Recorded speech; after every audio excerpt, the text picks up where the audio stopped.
En este vídeo vamos a continuar hablando sobre la artritis reumatoide y vamos a comenzar describiendo los procesos que ocurren a nivel local en esta enfermedad.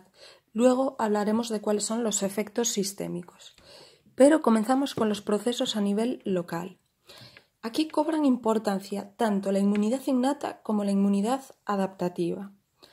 En primer lugar, las células T, los linfocitos T, van a producir TNF-alfa y este a su vez estimula al macrófago que producirá interleuquinas proinflamatorias como la interleuquina 1, 6, 8 y más TNF-alfa que vuelve a estimular de nuevo interleuquina 6 e interleuquina 8. Estas interleuquinas son muy importantes porque van a tener efectos locales en la articulación, pero también a nivel sistémico porque circulan por la sangre. Estas citoquinas a nivel de la articulación van a tener efectos proinflamatorios, por ejemplo, sobre los osteoclastos que van a comenzar a erosionar el hueso y al mismo tiempo se va a desencadenar la producción de metaloproteasas, que son unas enzimas, y migración de los polimorfonucleares. Todo esto conlleva a la erosión tanto del hueso como del cartílago. Hay que recordar que la zona del panus inflamatorio se va a formar en pacientes que tienen mucha inflamación debido a la proliferación de la membrana sinovial y por tanto al engrosamiento de esta. Esto va a suponer que sea más difícil pinchar esa articulación para extraer líquido sinovial. Por tanto, a nivel local tenemos las células T que participan en la producción de interleuquinas, los osteoclastos que actúan por la vía de RANKL, no lo hemos dicho antes, y también la producción de metaloproteasas y migración de polimorfonucleares produciendo erosión. A nivel sistémico, pues va a haber numerosos efectos. Cuando hay muchas articulaciones inflamadas, porque dijimos que esta era una enfermedad inflamatoria poliarticular, se va a alterar el eje hipotálamo suprarrenal, causando astenia y alteraciones del sueño y la vigilia. Bueno, estas alteraciones del sueño se ven también potenciadas por el dolor nocturno que produce la inflamación de la artritis reumatoide y además aparecerán otras manifestaciones sistémicas como osteoporosis, retraso en el crecimiento, por eso es importante hacer un tratamiento correcto cuando esto ocurre en niños, efectos metabólicos y vasculares como mayor resistencia a la insulina y luego también van a aparecer otras características típicas de esta enfermedad como anemia de enfermedad crónica, amiloidosis y cambios en las células plasmáticas.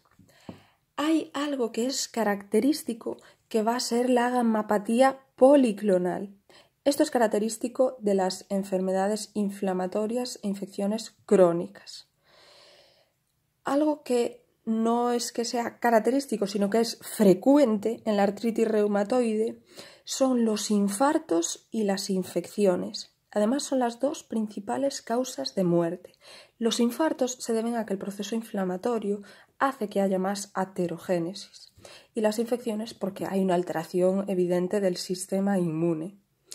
Además, los síndromes linfoproliferativos dependientes de linfocitos B, por ejemplo, el linfoma, van a ser mucho más frecuentes, hasta 26 veces, que en la población general. Y esto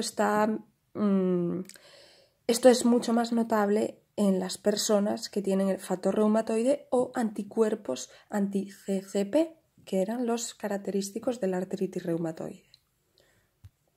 Por tanto, en conclusión, la artritis reumatoide es una enfermedad poliarticular, crónica y sistémica que puede afectar a cualquier órgano y aparato vascular, óseo, metabólico, cognitivo, es decir, afecta a todos los niveles. Y otra cosa muy importante es que tiene dos componentes. El componente de inflamación, que surge ya desde un principio, y el componente de daño articular evidente, que es visible en las fases finales. Por tanto, es importante diagnosticar ya en la primera fase de inflamación. Y luego recordar la diferencia entre algo característico de una enfermedad, en este caso la gamapatía policlonal, es característica de la artritis reumatoide, y algo frecuente, que en este caso serían los infartos y las infecciones, porque son las principales causas de muerte. Bien, ahora vamos a hablar de la anatomía patológica de la artritis reumatoide, y todo ocurre en torno a un proceso que es la acumulación de las células inflamatorias en la membrana sinovial. Esto va a producir, por una parte, hiperplasia e hipertrofia de la sinovial. Se están acumulando ahí todas las células inflamatorias, entonces la membrana se engruesa. Por eso decíamos que es más difícil pinchar. Luego va a haber una hipercelularidad, tanto de los propios sinoviocitos como de todas esas células inflamatorias que están siendo atraídas hacia ese lugar. Y, por último, se va a formar el panus inflamatorio, que es un tejido invasor, vamos a ver ahora por qué, principalmente de células inflamatorias que va creciendo en la sinovial, como si fuese un pseudotumor benigno, va engrosando la capa y se va acumulando ahí. ¿Qué ocurre? Que aparte de engrosar la membrana sinovial, decíamos que es invasor porque estas células son las que van a provocar la erosión tanto del hueso como del cartílago. Esta erosión que produce recibe el nombre de lesiones en sacabocados y son características de la artritis reumatoide. Bueno, continuamos hablando de las manifestaciones clínicas de la artritis reumatoide y van a aparecer en 3 campos. Va a haber manifestaciones articulares, manifestaciones periarticulares o paraarticulares, serían sinónimos, y manifestaciones sistémicas. Comenzamos con las manifestaciones articulares. Principalmente, ya dijimos que era una poliartritis, pero las articulaciones que se van a ver más afectadas van a ser articulaciones distales del organismo. Las más afectadas van a ser las manos, que van a estar afectadas en el 90% de los pacientes, con la particularidad de que las falanges, las interfalángicas distales, no van a estar afectadas. Y esto nos va a permitir diferenciar la artritis reumatoide de otro tipo de artritis, por ejemplo, de la psoriásica, en la cual sí que van a estar afectadas las articulaciones interfalángicas distales. Sin embargo, en los pies, la articulación falángica distal, la metatarsofalángica en el pie va a estar afectada, pero la distal también.